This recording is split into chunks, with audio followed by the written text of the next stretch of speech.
Hi everyone, this is our channel Around My Story. Please like, share and subscribe. Nous souhaitons tous vivre un conte de fées, quelque chose qui sort tout droit de nos rêves. Malheureusement, ce n'est pas toujours le cas. Certaines histoires doivent être laissées dans l'obscurité, là où elles doivent être jamais piétinées, jamais entendues.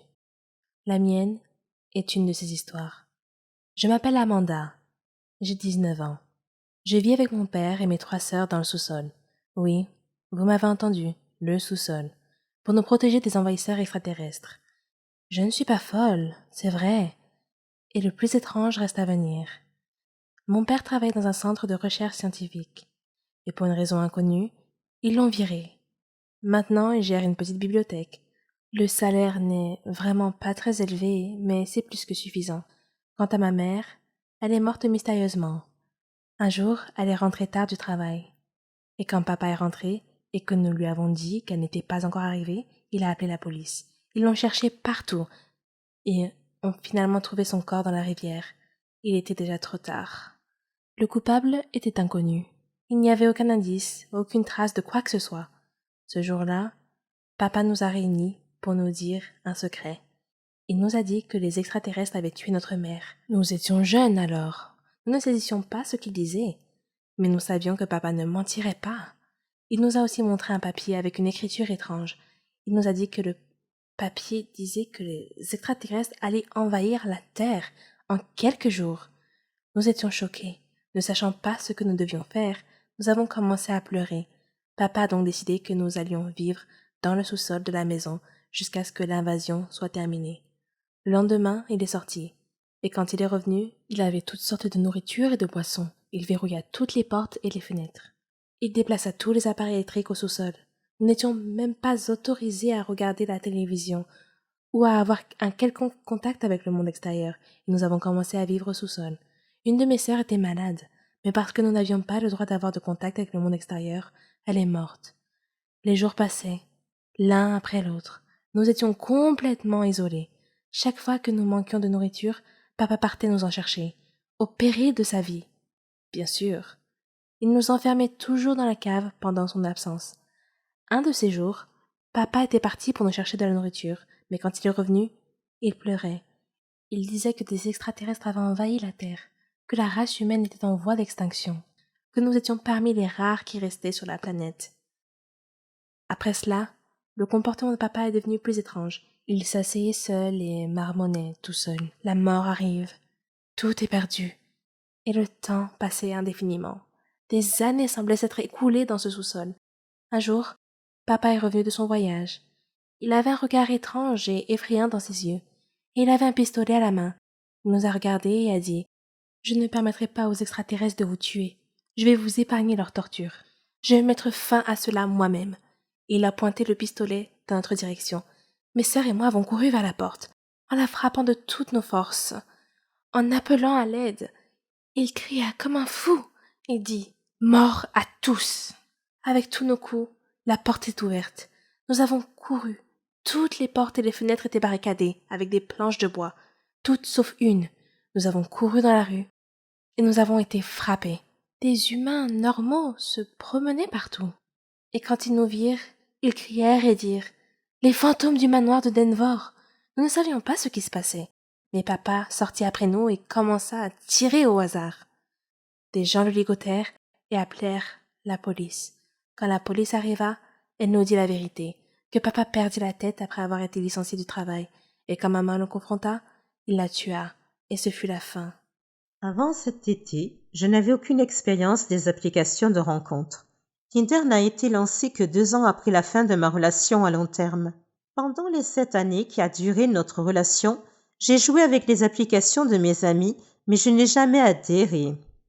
Me retrouvant soudainement célibataire au début de l'été et ayant désespérément besoin de distraction, j'ai plongé la tête la première dans la piscine des rencontres en ligne.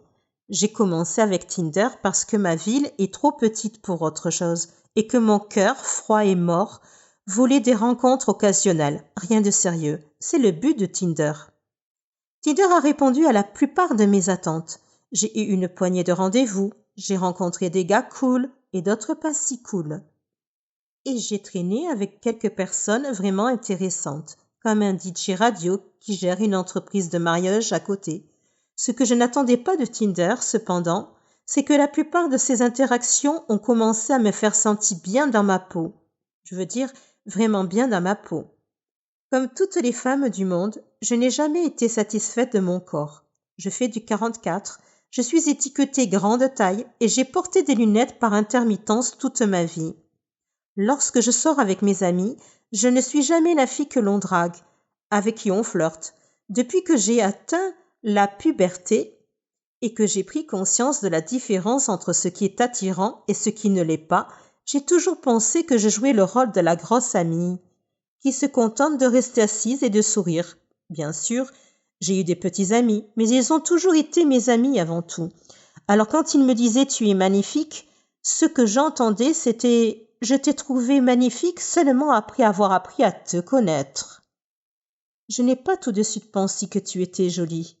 Je sais que le fait que quelqu'un soit attiré par votre personnalité est plus important que le fait qu'il pense que vous êtes mignonne, mais je ne détesterai pas qu'un seul gars qui ne me connaît pas du tout me dise que je suis attirante. Les amis, la famille et les petits amis, je ne les crois pas, mais un parfait inconnu, cette personne, je pourrais bien l'écouter. Cela nous ramène à Tinder. D'une de mes premières nuits d'utilisation de l'application, un ami et moi étions assis sur ma terrasse et décidions sur qui se matcher. À chaque fois que nous disions « cela se match », nous rions et regardions un peu plus les profils des gars. Après la troisième correspondance, j'ai dit « ces types me jugent juste sur mon apparence, non ?» Mon ami a hoché la tête. « Donc ils ne font que se matcher parce qu'ils me trouvent mignonne ? Ou est-ce qu'ils swappent toutes les filles ?» Nous en avons conclu qu'il était évident que certains des gars swipaient sur chaque fille, mais que les chances que chaque gars fasse ça étaient minces. On a glissé un peu plus. Quand j'ai commencé à correspondre avec des gars qui étaient classiquement beaux, eh bien, je ne vais pas mentir, c'était vraiment bien. Un mec sexy me trouve vraiment attirante ? Quoi ? Non.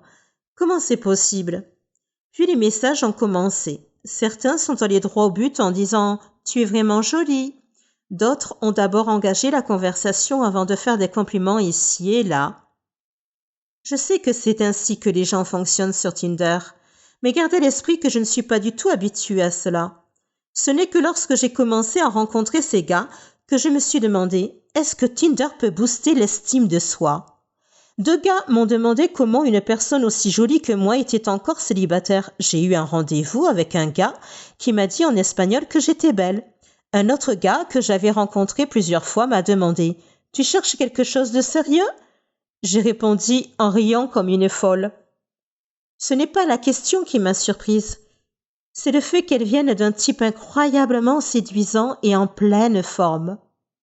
Parce que oui, je suis superficielle et je ne passe à côté que sur les types que je trouve physiquement séduisants. Quand j'ai fini de rire, j'ai dit quelque chose de maladroit comme « Oh, peut-être, je veux dire, je ne suis pas contre ». Mon esprit cependant disait « Tu es sérieuse ? Tu t'es vue ? Tu m'as vue ?» En fait, je n'étais pas séduisante, mais je savais simplement comment bien m'habiller. Je me suis retirée dans ma coquille malsaine. Peu de temps après ce type, j'ai traîné avec un étudiant en médecine gentil et ringard qui était en ville pour les vacances. On s'entendait bien.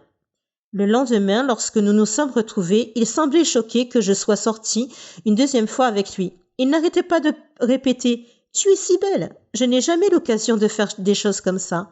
Je ne sais pas comment répondre aux compliments. Mad Boy a secoué la tête. Il a dit « Ne fais pas ça. N'aie pas honte de ton corps, tu es si séduisante. Tu t'es vue. Tu es magnifique. » Quelque chose chez ce type a fait que mes pensées habituelles de haine de soi ont commencé à perdre prise. Encore une fois, je sais que c'est le genre de choses que les gens disent sur Tinder, mais soyons honnêtes, pourquoi faire un effort supplémentaire ? À moins que... parce que c'est vrai.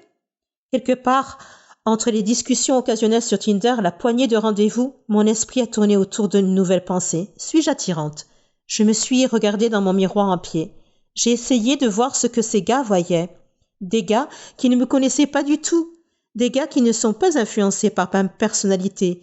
Et des gars qui n'ont aucune raison réelle de me complimenter. Parce que je ne recherche pas une relation de sitôt. Tout à coup, Je commence à le voir. Là où je voyais des bosses disgracieuses et un ventre que je rentrais avant d'éteindre la lumière, je vois maintenant un corps sain, bien dessiné et, osons le dire, mince. Mes amis, ma famille et mes petits amis m'ont toujours dit que j'étais séduisante. Mais ce n'est que lorsque ces inconnus ont commencé à le répéter encore et encore que j'ai commencé à l'entendre. Alors, qu'est-ce qui booste l'estime de soi? Tinder ou les simples rencontres? Ou est-ce qu'ils fonctionnent l'un avec l'autre? Parce que sans Tinder, je ne sortirais probablement pas du tout. Sur le plan romantique, j'ai tendance à ne pas me mettre en avant. En général, je n'ose pas aborder un homme et essayer de flirter avec lui par peur d'être rejetée. Avec Tinder, cependant, le simple fait de correspondre avec quelqu'un semble atténuer la peur du rejet. Que vous ayez trouvé une personne parce qu'elle est vraiment intéressée ou parce qu'elle a dit oui à tout le monde? Le fait de voir le message, c'est une correspondance, atténue un peu la tension qui accompagne les rencontres. Que ce soit grâce à Tinder ou non, ces derniers mois, j'ai découvert une nouvelle confiance en moi. Quand quelqu'un me complimente, je lui dis merci au lieu de répondre par une blague sur la haine de soi. Lorsque je rencontre quelqu'un pour la première fois, je m'efforce d'être aussi bavarde et sarcastique que d'habitude, au lieu d'être timide et silencieuse. J'ai flirté avec des hommes et j'ai même donné mon numéro à un musicien au hasard. Pour une fois dans ma vie, j'ai l'impression d'être quelqu'un qui vaut la peine d'être fréquenté, plutôt que de craindre que ma moitié soit trop bien pour moi. Est-ce que Tinder m'a donné cette confiance en moi? Ou est-ce que je deviens simplement plus vieille ou sage? Je n'en suis pas sûre, mais ce que je sais, c'est que je ne vais pas arrêter les rencontres en ligne de sitôt.